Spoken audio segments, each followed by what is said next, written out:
Hello, Mr. One Man Crew. How you doing, man? I'm doing good, man. How are you? Real well. Doing real well, man. That's good. I want people to get a broader aspect of One Man Crew and hear Anthony too, you know? Yeah, sure, man. Wherever you want.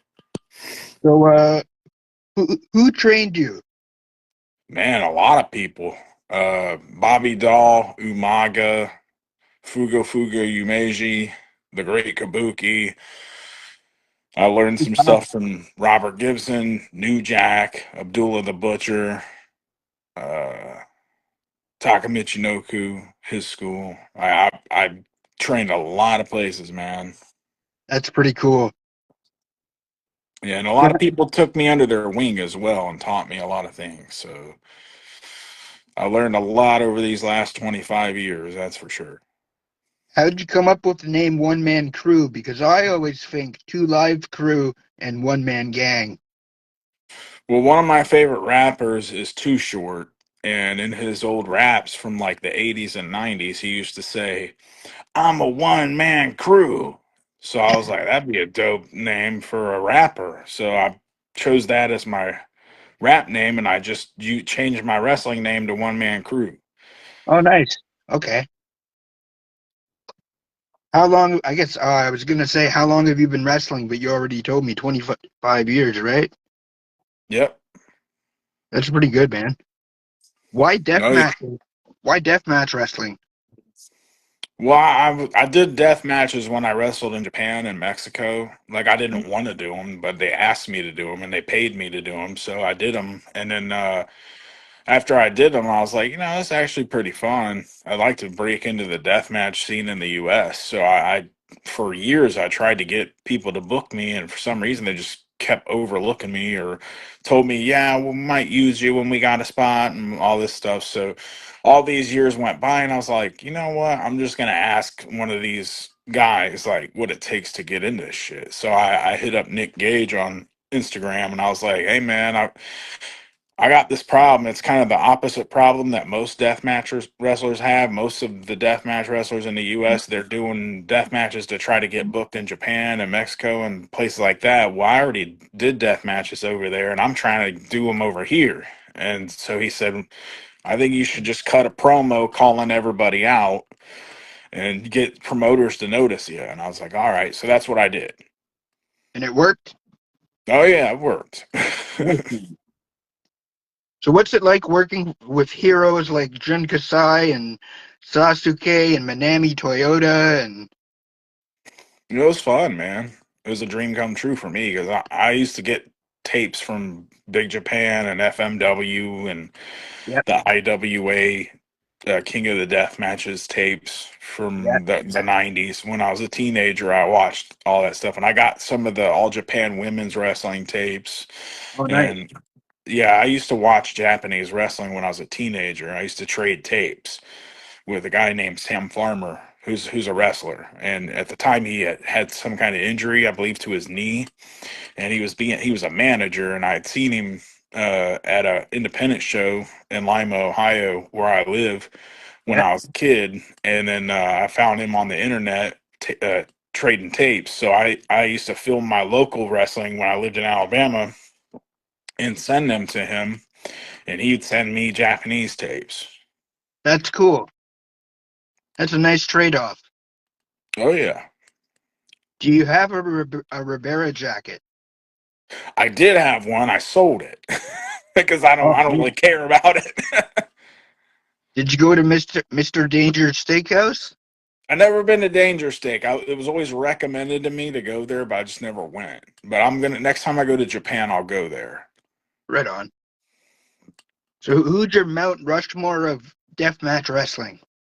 My Mount Rushmore of deathmatch wrestling. That's a good one. Well, I'd say Onita. Yeah, Got to be up there. And Jun Kasai because right. he's the craziest motherfucker I've ever seen wrestle ever. And probably That's a tough one. There's so many good ones. I know. I'd say Masada. Yeah, he's up there. And let's see, probably, man, it's a tough one. You got two more. uh, the original Mr. Danger, Yeah. Matsunaga.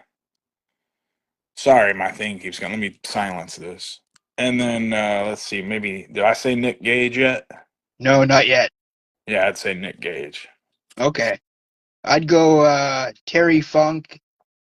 I'd go Onita, Mr. Danger as well, and probably Cactus and the Sheik. Yeah, yeah, those are all legends of deathmatch. That's for sure. Yeah.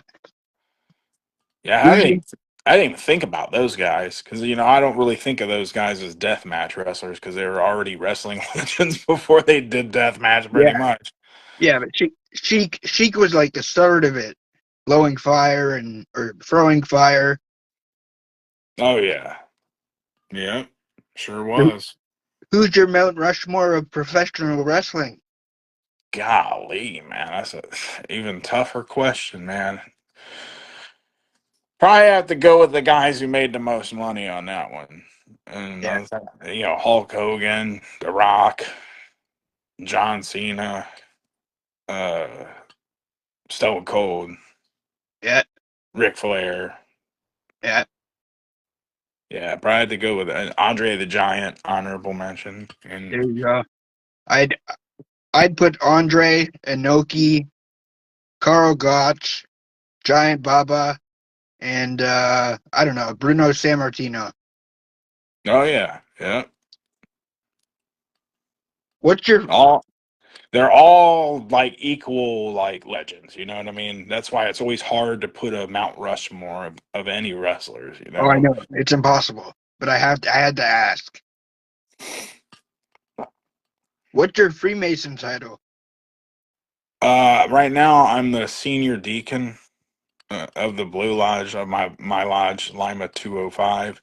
But I'm sorry, I'm the junior deacon, but I'm about to be elected and installed as the senior deacon. And I'm a 32nd degree Scottish Rite Mason and a Knights Templar in the York Rite. And I'm about to become a Shriner. That's pretty cool. That's fascinating. Yeah, it's fun. It's fun stuff. So who are your top five rappers? Top five rappers. Golly. Well, the ones that I like to listen to, that I actively listen to, I would Yeah, say Too Short, Ice Cube, Dr. Dre, Snoop Dogg, uh, and I really like Kevin Gates. People say he's weird. I like him. I think he's created like an original style yeah, that I like. So I listen to him a lot. right on. I'd say Big Daddy Kane, Dr. Dre, Ice Cube, like you said, and Tupac and Biggie. Tupac's another one of my favorites. Yes. How has mental health impacted your life? Golly, man. Well, I've had the depression, had all kind of depression out throughout my life. Like and I have ADHD and borderline personality disorder, so That it's makes it affecting fun. me. That makes Which it fun. I know oh, that. God. Yeah, so it's been a little bit of a roller coaster ride, but when the highs are up there, man, it's really good. Yeah. But when the lows are there, man, it's really bad. It sounds a bit like manic depressive. Yeah, it's well, the thing is, man, is like there's a lot of stuff in my childhood I don't like talking about, but I've had a lot of stuff happen to me, like when in my childhood that messed with me mentally, Yeah. and my dreams were always to be a pro wrestler and a recording artist and all that stuff. And when I started making my dreams come true, that's when most of that depression stuff and the bad stuff just kind of faded away in my Yeah. life, you That's know. good. And it's still there sometimes, when I get down sometimes about myself because I'm 42 now and I've got like physical problems with my Yeah. body. Yeah. And sometimes I get real down about myself, and it's like, man, I don't know if I can keep doing this. But then, something will happen, and it gives me my confidence back. That's So good.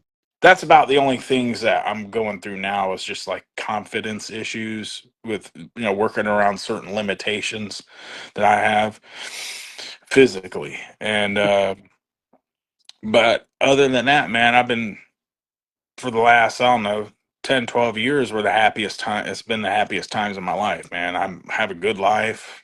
That's I'm good. very, very fortunate, and everything's good overall.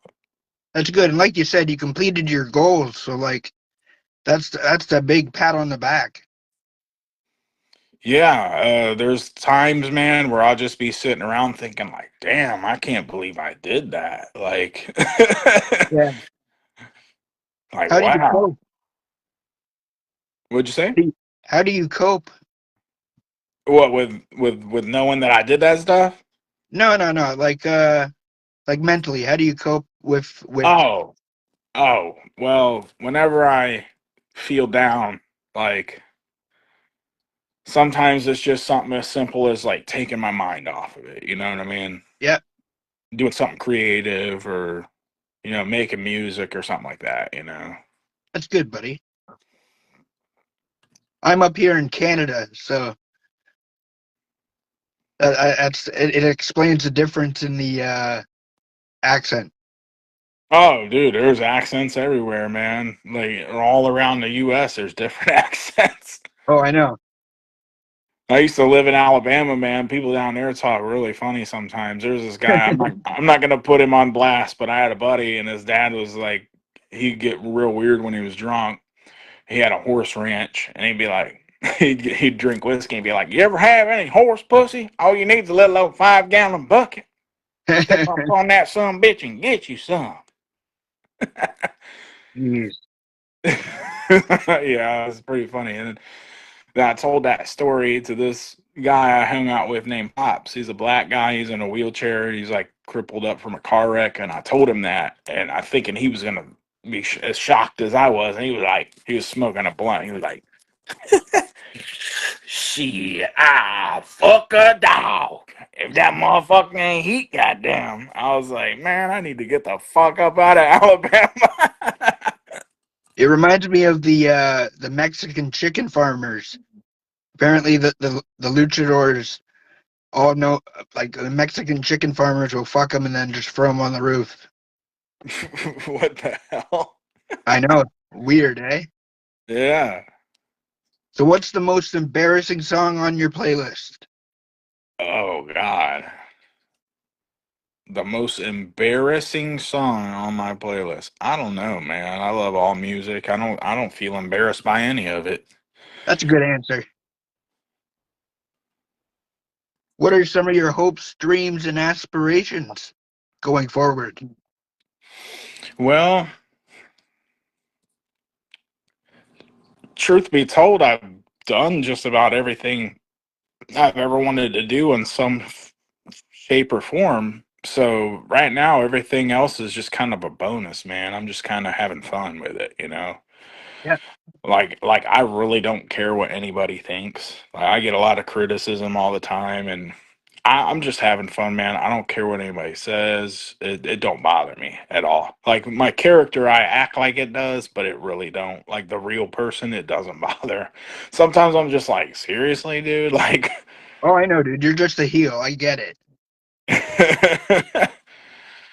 But yeah, like the only people's opinions that matter to me is my peers in the business. Like I don't if they think it's dope, then I'm good with it. Yeah. What are your top five rap songs that you've made? Ooh, damn, that's a good question. Um, well, I made a lot of songs, man, so I I gotta know, I think know. about those. Gotta think about it for a minute. But my Trying to buddy and stump you. my buddy and I did a song with Twisted. Oh, really? Yeah, it's called I Gotta. Okay. That's one of my favorite songs just because we worked with Twisted on it. You know, Yeah. did that they showed us love on the price and stuff. Like I know I'm not gonna say how much we paid or whatever, No, no. but it's let's just considerably less than what they charge people That's nice. normal. That's nice. And another one is I like the new song I just put out called "I Get Whatever I Want." I think that's a dope one. It's a story, like I'm telling a story, like some like I'm working on this album called "To Live and Die by the Gun," which is gonna be like some old school gangster rap with like a new style, like the new trap beat style, you know, and like Yeah. mixed in with some like classic old school sounding stuff. Like there's this one song that I'm working on it's got like a mashup of two different classic I mean rap songs that people know and people will recognize the beat instantly and it's like kind of a revenge story because I don't know if you heard my last album that I just put out in January. It's Yeah. got a it's I've heard bits and pieces. it's got a lot of skits telling the album spanning story. That's pretty cool. Okay. So gonna do that again with this next one, but it's gonna be like a revenge story, like it's gonna be like watching a Steven Seagal movie or something, but you're listening to it. You know, Right. it's I was gonna be cool. I was thinking like Slick Rick, like children's story. How it tells the whole story in the song.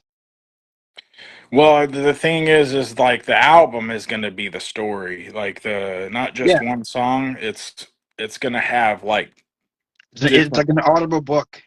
Yeah, yes, it's like kind of the way I described like the last album is kind of like a movie musical, but it's an album, you know, because this you've got like this like theatrical skits here, and then telling the story, and then you've got the songs to the musical accompaniment to those the stories, you know what I mean? So that's what it's going to be on this next one.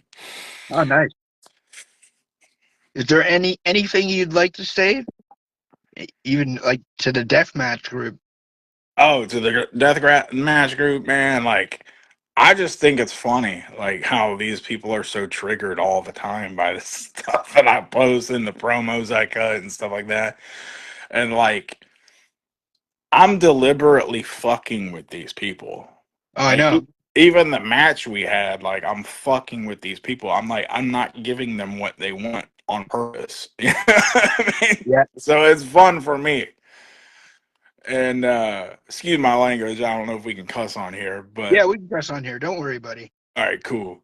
But yeah, I'm deliberately like messing with these people and working them into getting into a frenzy, you know, because that's what creates a buzz, you know. That's what, Yep. and then I'm getting bookings out of it. So it's they don't Great. they don't get that they're the ones being worked. You know what I mean? Yeah. And that's what makes it fun for me. But if I had to say anything like to these people, like not in character, I'd just be like, hey man, just buy a ticket, take the ride, and enjoy it, you know, because it's going to be crazy. Exactly. If there's a day goes by where I don't see a post of yours, it's like, what the hell happened? Usually I'm just busy, man, in my personal life. Like, that's one thing they always say is like, you have a lot of time on your hands. And it's like, yeah, sometimes I do and sometimes I don't. You know, like some days I do have time on my hands, or I might be working on something or busy doing something, and I might take a break just to, you know, interact with people or post something or whatever just to keep the momentum going or whatever. But some days, man, I really am that busy where I can't post anything. Yeah. And you know, it's not like something happened to me or something. It's just that I'm legitimately busy with my life, my personal life. You know, I got Yeah. stuff going on. Right on, buddy. Well, thank you for talking with me. My pleasure, man. No problem. It was absolutely wonderful. You're a great guest. Thank you, man. Is there anything else you want to know? No, you've answered all my questions. I don't know what to do. Oh, man, we can just shoot the shit for a little bit if you want, man. Yeah, sure, man. You're raised so well, man. You're such a nice guy. Appreciate it, man. My mom's a really nice person, and I I'd say so. she rubbed off on me a lot. That's for sure. Yeah, man, I got all these little kittens running around. You ever seen that Star Trek episode Trouble with the Tribbles? No, no. So like Trouble with the Tribbles is like on the Enterprise, like one of the crew, they get like this pet called a Tribble. It's like this little That, fur ball. And then like she doesn't understand that these things multiply like crazy. So by the end of the episode, the whole freaking Enterprise is full of these things, and like they open a closet and they like fall out, and it's like ridiculous, right? Well, that's kind of what I got going on here with these kittens, like a Trouble with the Tribbles thing, because my cat had 9 kittens. oh man, that's okay. That's funny. Yeah, and then she had 4 of them earlier this year, and we only got rid of one of those, so we got like 4 cats and like, well, we got rid of 2 of the little ones, so we got 7 kittens running around here. So we got like 11 cats in here. Oh man, you could be like Teddy Hart and just sell off the babies.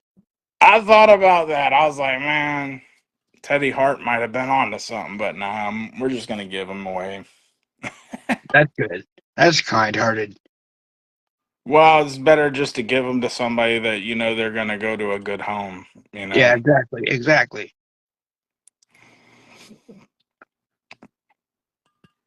So yeah, I'm my diagnosis is schizophrenic and PTSD and depression and anxiety. So that's why mental health is such a big thing for me. But Oh, I try and go out to as many indie events as I can, and just to thrust myself into the social anxiety that I deal with, and I try. feel that. Yeah. Yeah, Sometimes you gotta face it, you know, like in some way, and you're doing it through entertainment, through the enjoyment of a form of entertainment. So that's a healthy way of doing that. yeah. Thank you. I try. Yeah, no problem, man. I do the same thing, except you know, I'm actively in these forms of entertainment, and that keeps me occupied a lot, you know. And a lot of people don't have that, so the you know people like me and you that can immerse ourselves into something to kind of keep our Bust up. minds off of it, you know, that's a very healthy way of processing it, I think. Yeah. Thank you, man. No problem, bro. Do you have any kids? Yeah, I got a son. He'll be 17 in December. He lives down in Alabama with his mom, and Oh, wow. yeah, I don't get to see him. I wish I could. I want to be in his life, but right now I'm not allowed until he's I'm sorry. 18. Well, that's stuff happens, man. You know, I it's, do. I can't control it. There's nothing I can do about it. I've tried, and it's just one of those things, man. It's whack when the father doesn't have as many rights. It's I'm sorry, man. It happens, man. You know, like it hurts, but it's been a while now, so it's you know I've been able to deal with it. Yeah. But yeah, it's very hurtful. It is. Anthony, thank you so much for talking with me. It's been fun, buddy. Oh yeah, my pleasure, man. Thanks for having me on. You're welcome. All right, man. You take care.